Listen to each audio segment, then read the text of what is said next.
Alors aujourd'hui on se retrouve pour une nouvelle vidéo et aujourd'hui j'avais envie de faire un concept que j'avais vu sur la chaîne du Souffle des mots. Je cuisine un plat selon des livres de cuisine. J'ai regardé sa vidéo, j'ai bien aimé le concept, mais j'avais envie de le refaire un peu à ma sauce, donc ça va pas être exactement comme elle. Et bon, déjà, on va être là toute la journée, on va faire le petit déjeuner, le repas de midi, le goûter, le repas du soir. Ouais, alors là, vous aurez des recettes, mais je vous dis pas. Donc, avec 4 livres de recettes différents. Alors, si vous voyez, si vous entendez des ronrons, si vous voyez des oreilles passer, c'est qu'il y a mon chat sur mes genoux et qu'elle lève la tête, tout ça. Il est actuellement 5h15. Oui, je suis une lève-tôt, mais autant prendre le petit déjeuner de tôt. Je tourne cette vidéo un dimanche. Ouais, non, mais je suis une lève-tôt. Je me lève sans même le savoir. Je me lève, il était 5h, le temps que je me lève tranquillement, il était 5h15. Voilà, non mais au moins, dites-vous qu'on aura le temps, c'est-à-dire que je pourrais peut-être avancer déjà sur d'autres recettes. Donc ce sera cool, hein. Franchement c'est pas mal. Je vais tout de suite vous montrer les recettes que je vais utiliser pour le petit déjeuner. J'ai décidé de faire les gaufres indestructibles du livre Les pâtisseries enchantées de Thibaut Vinola avec le sirop d'Hercule. Et nous allons commencer tout de suite par les gaufres. Nous aurons besoin de 250 g de farine, de 2 œufs, d'une pincée de poudre à lever, de sucre, de chocolat pour le décor, vous n'êtes pas obligé de prendre du chocolat, vous pouvez prendre ce que vous voulez, et de 80 g de beurre fondu. Nous allons commencer par séparer le blanc des jaunes. Alors moi je fais la technique des coquilles, vous faites comme vous voulez. Si vous avez de meilleures techniques, la technique de la bouteille, de la technique de j'en sais rien, vous faites attention à ne pas faire tomber des coquilles comme moi, à ne pas casser les jaunes dans les blancs, c'est ce qui compte. Ensuite vous montez les blancs en neige, magie, je sais. Alors donc du coup vous allez avoir ce genre de transition pour les fouettages parce que je n'ai pas de place pour montrer l'endroit où je fouette, donc voilà, je m'adapte. Ensuite on va venir faire blanchir les œufs. Et donc pendant qu'ils blanchissent, mais voilà, moi je vais du coup couper la gousse de vanille parce que oui, nous aurons aussi besoin d'une gousse de vanille. C'est vrai que des fois j'oublie de dire des trucs, mais nous aurons du coup besoin d'une gousse de vanille ou de sucre vanillé si vous avez la flemme de prendre une gousse de vanille. Ça marche très bien aussi. Donc moi je galère pendant 6 ans avec ma gousse de vanille, mais tout va bien. Donc là je récupère mes œufs blanchis, je rajoute 50 centilitres de lait. Oui, j'avais oublié de préciser qu'il fallait aussi du lait pour cette recette. Un jour j'arriverai à préciser tous les ingrédients qu'il faut. Donc je mets du coup les grains de vanille dedans. Je galère toujours pendant 6 milliards d'années. Une fois qu'on aura arrêté de galérer avec les grains de vanille, on va mettre les 80 g de beurre fondu. Moi j'ai mis un beurre mi-colza, mi-beurre parce que j'avais envie que comme ça c'était légèrement moins gras parce que j'aime bien manger un peu sain même si c'est pas du tout sain.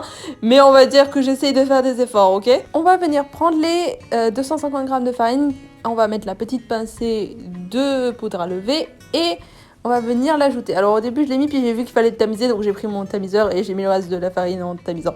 Voilà, bon, ça a très bien marché donc j'ai fait la petite pâte, magie la petite. Je savais pas quoi faire des blancs parce que c'était pas écrit quand est-ce qu'il fallait mettre les blancs donc j'ai mis les blancs là parce qu'il fallait bien les monter en neige donc je me suis dit qu'est-ce que j'en fous maintenant qu'ils sont en neige donc du coup je les ai mis là donc voilà j'ai fait ça. Écoutez, la pâte était très belle aussi, un peu plus lisse, un peu mieux j'ai trouvé. Je me suis dit allez on va dire que c'est ça. En parallèle, j'ai concassé le chocolat et je l'ai mis dans du lait pour le faire chauffer. Ensuite, je me suis occupée du sirop. Donc, j'ai pris 2 oranges, une gousse de vanille, du gingembre, du sucre, de l'eau, du jus de citron. Donc, j'ai commencé par presser mes oranges et je me suis rendu compte qu'il fallait garder les écorces alors que je les avais jetées. Mais finalement, la casserole que j'ai utilisée était assez petite et ça a bien suffi. Les 2 écorces sont bien occupées la casserole, donc c'était suffisant, je pense. Donc, ça dépend de la grandeur de la casserole que vous allez utiliser. Ensuite, j'ai touillé avec mes doigts pour faire tomber bien tout le jus et je me suis occupée de la gousse de vanille. J'ai bien sûr galéré un petit peu, mais j'ai trouvé que j'ai pris un petit couteau et avec le petit couteau, c'était beaucoup plus simple. Donc, j'étais contente. Donc, ensuite, j'ai mis la gousse de côté pour la mettre dans la casserole, mais j'ai bien sûr oublié de mettre le sucre et au lieu de 300 g de sucre, j'ai mis 5 cuillères à café, ce qui a largement suffi pour moi et je vous conseille vraiment de ne pas mettre autant de sucre que ça. Donc j'ai mis toutes les épices qu'on me demandait de mettre et j'ai remis ça au chaud un petit moment. Et ensuite j'ai mis ça au frigo et ensuite, tada, j'ai mis un petit peu dans un verre, j'ai mis un peu d'eau gazeuse et magie, c'était très bon comme ça. Ensuite je suis retournée vers les petites gaufres. Alors donc j'ai pris mon petit gaufrier, j'ai mis à peu près une bonne louche et j'ai écrasé la pâte. Pendant ce temps, je suis allée voir un peu à quoi ressemblait ma sauce et ma sauce était plutôt pas mal. bout d'environ 15 minutes, j'ai regardé, elle m'avait l'air plutôt pas mal, j'ai enlevé, j'ai ensuite mis encore une bonne louche et j'ai essayé un peu mieux d'étaler la pâte pour que ce soit un peu mieux. Mais bon, ça colle au doigt, ça colle partout, donc c'est pas très grave. Ensuite, elle était très très belle ça d'ailleurs. Donc avec tout le reste de pâte, j'en ai fait une petite dernière, donc j'ai fait donc du coup 2 gaufres et demi avec ça. Pour le visuel, j'ai pris la gaufre la plus jolie et j'ai mis mon chocolat, donc un peu comme je voulais, je sais pas, voilà. Et puis après j'ai mis un peu de sucre glace qui était en copeaux bien sûr, donc c'est vachement laid, mais c'est pas grave. Ensuite j'ai mis des petits copeaux de chocolat blanc et c'était grave bon, j'ai adoré, je vous ai filmé avec une meilleure lumière. Pour le repas de midi, j'ai décidé de faire les soufflés du manoir, des recettes enchantées de Thibaut Vinola et en dessert, dans la cuisine des Caraïbes, des chaussons de patates douces. Je me suis dit ça avait l'air trop bon et c'était original. Nous allons d'ailleurs commencer par ça. Nous aurons besoin de 700 ml d'eau, d'un bâton de cannelle, de sucre, de raisins séchés réhydratés, de 2 citrons, d'amandes concassées ou de semoule, de chapelure. Et nous allons commencer par les raisins secs. Donc là j'ai pesé avec vous pour vous montrer parce que voilà, j'étais très fière. Ils sont beaux mes raisins secs, on est d'accord, hein. Et donc là, il demande de réhydrater dans du rhum, mais moi je ne bois pas d'alcool, donc j'ai mis un thé de Noël. Ensuite, on va venir réhydrater les raisins secs dans ce que vous voulez. Dans la recette, ils disent du rhum, mais moi je bois pas d'alcool, donc j'ai mis ça dans du thé de Noël. C'était très bien. J'ai essayé de réhydrater ça. Pendant ce temps-là, j'ai pelé et coupé la patate douce grossièrement. Je l'ai mis dans une casserole avec l'eau, le sucre, la cannelle et des zestes de citron. J'ai mis ça à chauffer pendant à peu près 20 minutes. Pendant que ça cuit, nous allons faire les soufflés au fromage. Donc nous aurons besoin de lait, de farine, de 5 œufs, de beurre, de muscade et de fromage. Donc c'est du comté, le fromage au cas où. Donc nous allons mettre le beurre dans la casserole. Et pendant que le beurre fond, regardez le plan du beurre qui fond. Oh, c'est pas satisfaisant. Si, c'est satisfaisant. Donc pendant que ce beurre fond, nous allons séparer le jaune des blancs. Donc vous faites en sorte que vos jaunes soient entiers parce que nous allons avoir besoin de la recette parce qu'il va falloir les mettre un à un dans la béchamel une fois qu'elle sera faite. Donc nous allons retourner vers notre béchamel parce que le beurre a fondu d'ici là. Donc nous allons mettre la farine, donc un temps pour temps, 50 g de farine et 50 g de beurre, et nous allons rajouter le lait au fur et à mesure. Et une fois que ça a bien épaissi, nous allons mettre les jaunes un à un en mélangeant bien entre chaque œuf. Et ensuite nous allons assaisonner. Ensuite nous allons mettre une cuillère à café de fécule de pommes de terre dans les blancs montés en neige préalablement. Et on va retourner sur nos chaussons. Donc on va venir écraser la patate douce et nous allons rajouter la semoule ou les amandes, la chapelure et tout ça. Et nous allons remélanger une fois que tout ça a été mis dans le bol. Qu'est-ce que tu fais? Pourquoi tu prends autant de temps? Moi-même.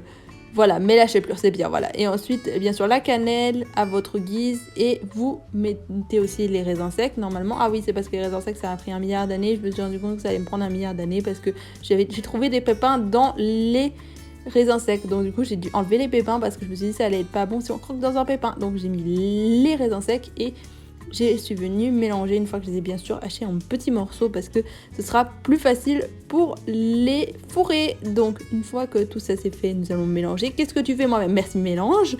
Voilà, c'est mieux.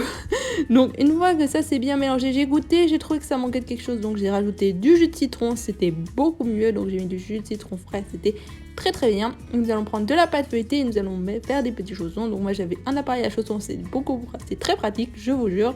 Donc là, j'ai fait mes petits chaussons, tranquillou bilou, ils sont tous très beaux, mes petits chaussons. C'est vite répétitif, mais c'est très cool. Donc une fois que je peux plus mettre mon truc, je fais une boule, j'aplatis, je raplatis, je réaplatis, je réaplatis et je refais. Je réitère l'opération et je peux en faire un petit dernier chausson tout beau. Enfin, c'est plus laid, mais c'est pas grave. Revenons à nos soufflés. Alors on va incorporer les blancs en neige assez délicatement avec la béchamel au fromage et nous allons les mettre dans des moule. Alors moi j'ai décidé de prendre des petits trucs à pâtisserie pour mettre dedans, comme ça j'ai pas besoin de rajouter du gras dans les moules et c'était très bien. Moi il m'a fallu 2 plaques et après il m'en restait un peu donc j'ai dû fourrer dans ce qui était le moins rempli. C'était très bien. On va ensuite mettre ces magnifiques soufflés 15 minutes à 180 degrés. Ensuite je me suis occupée des chaussons. Alors ils avaient dit de les frire mais je préfère les faire au four, donc j'ai cassé un œuf et je suis venue peindre dessus avec. C'était très beau, vous allez voir le résultat, ça a bien rendu. Ensuite, je vais sortir les soufflés du four qui ont déjà un petit peu retombé. Je vous montre quand même mes petits soufflés. Ensuite, j'ai sorti les chaussons de patates douces du four. Je les avais mis 15 minutes à 180 encore et c'était très bien. Ils étaient bien cuits, ils étaient très bons et c'était très cool. J'ai décidé d'abandonner le goûter et le dessert pour le soir et pour le repas, j'ai décidé de faire des gougères aux épinards de Kronk. Alors pour cette recette, nous aurons besoin de 1 oignon, une gousse d'ail, 1 kg d'épinards frais, un œuf, 300 g de fromage frais, 100 g de fromage de brebis, 8 tomates séchées, 400 g de pâte feuilletée et l'œuf qui nous restait. Donc on va venir peler l'oignon, on va venir hacher en petits morceaux. Oui, alors dans la recette c'était des échalotes, mais l'oignon a le même effet et ça va très bien. Et moi, les échalotes, ça me fait encore plus pleurer que l'oignon, donc je me suis dit, c'est mieux. Donc on va faire revenir ça pendant 2 minutes, on va rajouter l'ail, on va faire revenir ça pendant 2 minutes, on va rajouter les épinards et on va venir assaisonner à notre guise. Ensuite, on va venir mettre l'œuf, le fromage frais et le fromage de brebis coupé en petits morceaux, les tomates séchées hachées. Et on va venir mélanger ça avec les épinards et on va mettre ça au four à 180 pendant 15 minutes encore. Ouais, je sais, 15 minutes 180, c'est le traître mot de cette vidéo. Et c'est ainsi que se termine cette vidéo. J'espère que les recettes vous ont plu et que vous avez aimé partager ce moment avec moi. J'espère que je pourrai refaire ce concept si ça vous dit. Je sais que la luminosité est pourrie dans ma cuisine, mais j'ai vraiment aimé et j'espère que cette vidéo vous a plu. N'hésitez pas à me dire vos commentaires en vidéo. Ciao ciao!